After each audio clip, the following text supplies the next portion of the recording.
2022 में एक श्रद्धा नाम की लड़की को पूरे 35 टुकड़ों में काटा गया था। इसके बारे में 90% लोगों को पता है क्योंकि ये केस उस समय बहुत ही ज़्यादा कंट्रोवर्सी में था। लेकिन आज की इस वीडियो में हम एक ऐसे केस के बारे में डिस्कस करने वाले हैं जिसके बारे में 90% लोग जानते ही नहीं हैं। हाँ, मैं बात कर रहा हूँ अनुपमा के बारे में। अनुपमा एक ऐसी औरत जिसको कि पूरे 72 टुकड़ों में काटा गया था।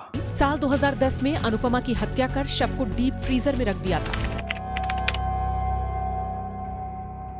और इस वीडियो के आखिर में आपको श्रद्धा केस से जुड़ी एक ऐसी बात बताऊंगा जिसे सुनकर के आप सभी दंग रह जाएंगे। तो आओ फिर मिलकर के शुरू से शुरू करते हैं और जानते हैं देश दुनिया की डार्क रियलिटी। सन 1999 दिल्ली के रहने वाली अनुपमा की शादी देहरादून के रहने वाले एक सॉफ्टवेयर इंजीनियर राजेश गुलाटी से हुई थी। ये एक लव मैरिज थी क्योंकि ये दोनों एक दूसरे को बहुत ही अच्छी तरीके से जान चुके थे। इन दोनों की मुलाकात तब हुई थी जब राजेश गुलाटी स्टडी के दौरान दिल्ली पहुंचा था। अब दिल्ली की रहने वाली थी अनुपमा। इन दोनों की मुलाकात होती है और मुलाकात में ही इन दोनों को प्यार हो जाता है। फिर आगे चल कर के शादी होती है। शादी करने के बाद ये अमेरिका चले जाते हैं।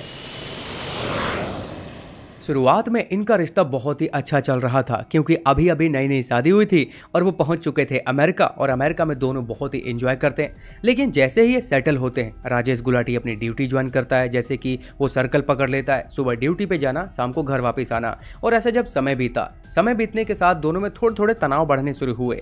एक बार अनुपमा ने राजेश गुलाटी से कहा कि मुझे भी नौकरी करनी है, क्योंकि जब आप नौकरी पे जाते हो तो इधर मैं घर पे अकेली रहती हूँ और बोर हो जाती हूँ, क्यों ना मैं भी नौकरी करूँ। लेकिन इस बात पर ऐतराज जताते हुए राजेश गुलाटी ने कहा कि तुम्हें नौकरी करने की कोई जरूरत नहीं है, और वो साफ मना कर देता है। फिलहाल तो अनुपमा कुछ भी नहीं कहती है और वो शांत रहती है। और फिर ऐसे ही समय बीतता है। समय बीतने के बाद एक बार फिर से अनुपमा इसी प्रपोजल को राजेश गुलाटी के पास रखती है और वही बात राजेश गुलाटी दोहराता है और साफ इनकार कर देता है। और इन्हीं बातों को लेकर के अब दोनों में काफी ज्यादा तनाव बढ़ता चला गया, और इतना तनाव बढ़ गया कि दोनों के रिश्ते अब तार तार होने को थे। लेकिन दोनों ने मिलकर के एक बार फैसला किया कि हमारे बीच अब जो भी कड़वाहट है उसे खत्म करते हैं और अपने परिवार को आगे बढ़ाते हैं। और उनके फैसले के हिसाब से 1 साल बाद आगे चलकर अनुपमा एक जुड़वा बच्चे को जन्म देती है, एक लड़का और एक लड़की। फिर दोनों ही पूरे 6 साल बाद यानी कि 2006 में भारत वापस लौट आते हैं। अब भारत लौटने के बाद पहले तो राजेश गुलाटी अपने परिवार को देहरादून वाले घर पे ही लेके जाता है। फिर कुछ समय बीतने के बाद वो अपने परिवार को एक किराए का फ्लैट लेकर के वहीं पे शिफ्ट कर देता है, जो कि वहीं पास में ही होता है। जिसके बाद वो खुद निकल जाता है एक अच्छी खासी नौकरी की तलाश में, और उसकी तलाश पूरी होती है कोलकाता में जाकर के, और वहीं पे एक अच्छी खासी नौकरी करने लग जाता है। इधर उसकी पत्नी अनुपमा अपने 2 बच्चों के साथ देहरादून में रह रही थी, और दूसरी ओर राजेश गुलाटी कोलकाता में। फिलहाल तो दोनों में सब कुछ ठीक चल रहा था। ऐसे ही समय बीता, दोनों बढ़िया कॉल पे बात करते, कभी कभी मेल पर भी कर लिया करते थे। लेकिन समय बीतने के साथ जब भी वो कॉल पे फिर बात करते तो नोक झोंक शुरू हो जाती, और नोक झोंक से कब लड़ाई झगड़े में बदल जाता उन्हें भी नहीं पता चलता था। और आगे चल करके ये लड़ाई इतनी बढ़ जाती है कि उनका झगड़ा कोर्ट में जाकर के खत्म होता है। कोर्ट ये फैसला सुनाती है कि अब राजेश गुलाटी को अपनी सैलरी से 20,000 रुपये निकाल करके प्रति माह अनुपमा को देने होंगे खर्चे के तौर पर। 2010 नवंबर का महीना, ये वो महीना था जब अनुपमा को पता नहीं अचानक से क्या हो जाता है कि वो हर किसी से बात करना बंद कर देती है। यहाँ तक कि अपने माता पिता भाई से भी बात नहीं करती है, और अगर बात करती भी थी तो वो सिर्फ मेल के माध्यम से, वो भी सिर्फ गिने चुने लोगों से, जैसे कि उसके माता पिता, भाई और कुछ निजी लोग। और अब तक राजेश गुलाटी कोलकाता से देहरादून के उस फ्लैट पे जा पहुंचा था।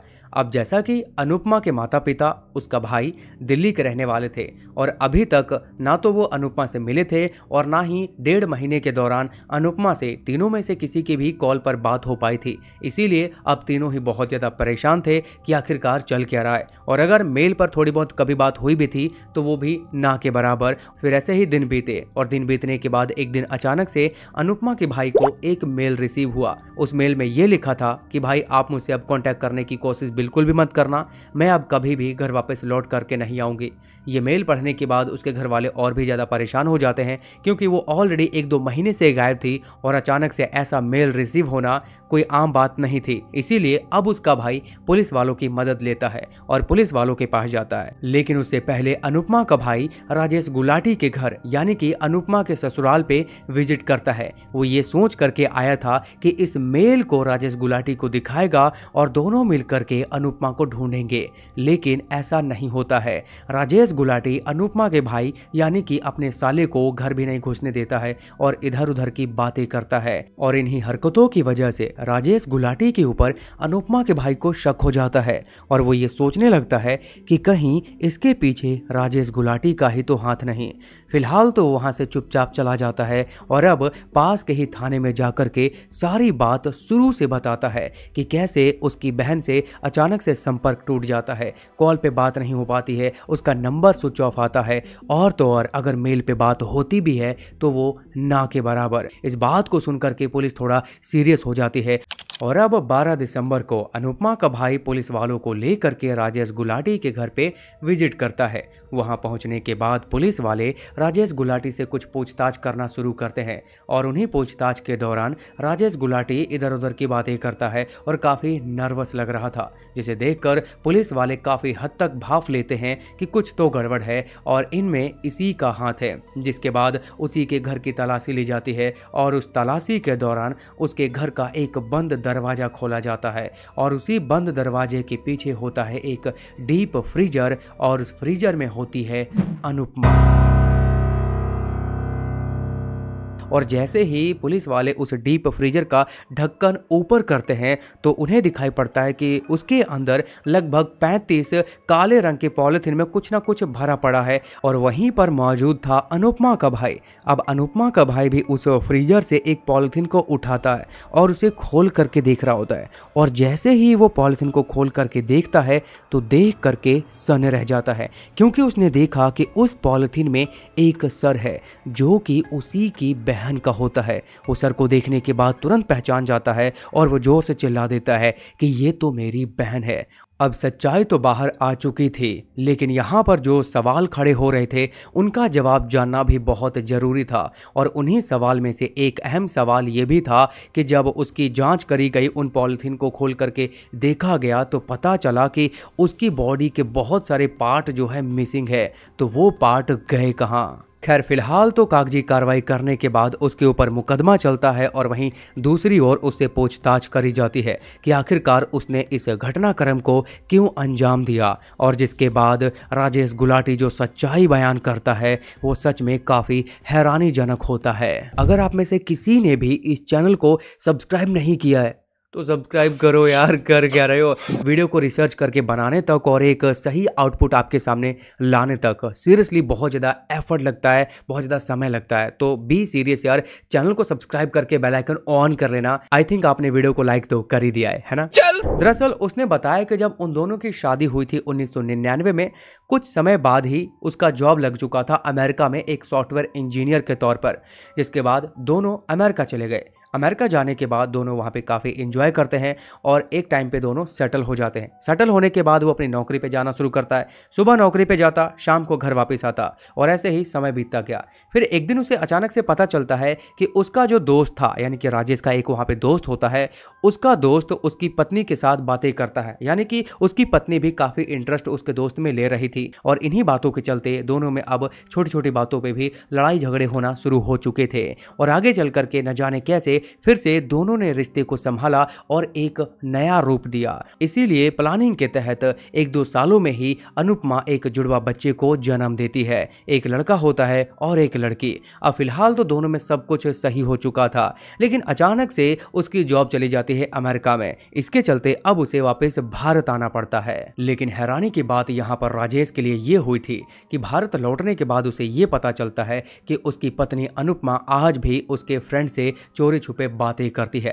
फिलहाल तो उसे नौकरी की तलाश करने के लिए कहीं बाहर जाना पड़ता है और वो कोलकाता पहुंच जाता है। कोलकाता पहुंचने के बाद वहां पर उसकी एक महिला से मुलाकात होती है और वो महिला राजेश को अपना दुखड़ा सुनाती है कि उसका पति कैसे उसके साथ बेरहमी से पेश आता है, बदसलूकी करता है, उसे दारू पी करके मारता है, पीटता है, बहुत ही टॉर्चर करता है।